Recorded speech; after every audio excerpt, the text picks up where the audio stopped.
Okay, and so last piece of the puzzle, I've just unboxed the front half of the fuselage, or front third of the fuselage really. Once again, the finish is just beautiful, fits fabulous.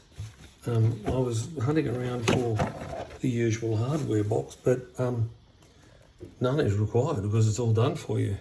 The only thing is that you need, by way of a hardware box, is those 4 bolts that I sort of identified earlier, and they're the ones that obviously are going to go through here.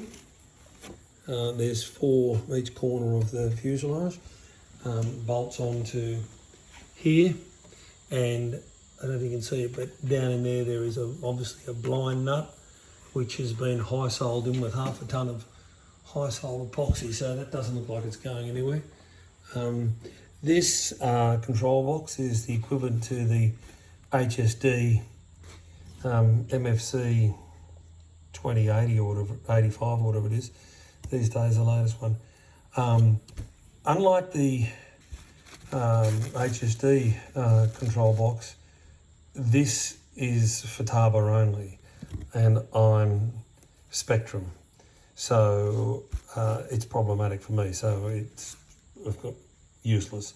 So that's you know, a couple $100 worth of very sophisticated equipment that runs everything. You can see it's got the there's the S-bus ports there, LED lights, and then all your channels here with your gear, brake, gear door. Some of those are already installed there, and all your channels. So what I'm going to do, I've got an AR 14 something or other, Spectrum, one of their new smart receivers. So I'll be putting it there and just feeding everything in myself. And I'm not sure that I'll keep that. I might put a Interco UAT in its place. It's all plumbed though and ready to go, and there's the rest of the plumbing through there. The canopy looks quite nice, and a nice little sort of, I don't know if you can see it, the lights reflect, bit of a 3D type of dashboard there. The back is stock standard, nothing there. Once again, riveting, panel work, beautiful.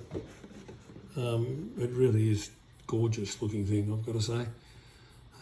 Yeah, and nothing to do by way of all the usual drudgery with putting on your control surfaces, putting in your servos and fuel lines, fuel tanks, and thrust tubes et al, and gear. It's all there. I understand this gear is compatible with a JP Hobby controller, so I've got one of those, which I'll be using in conjunction with my receiver, and that's that. Not sure of the power source in there. There's a normal sort of XT60 connector type thing there. May or may not use that depending on how I set everything up. But anyway, that looks like sort of genuine carbon fibre. In fact, it is genuine carbon fibre. And I understand from one owner of this jet already that it's pretty light up the front, and you need to put as much stuff up here as you can. So I might actually put my UAT up here somewhere, further forward than that one, and move my receiver maybe up to here, because it's pretty, or put my batteries in the receiver there. So yeah, anyway, fiddle around with that. But yeah, looking forward to making a start with all. It's gorgeous colour scheme. This is the scale colour scheme from the Air Canada scheme. So yeah, lovely. Alrighty guys, so that's it for the unboxing. That was, got to say, every part was wrapped like a mummy. No damage whatsoever.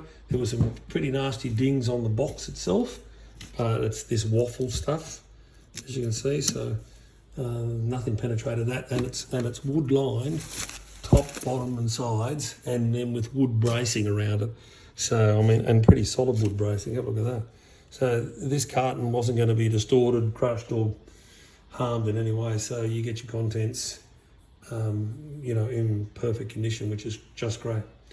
Alrighty, that's it for now.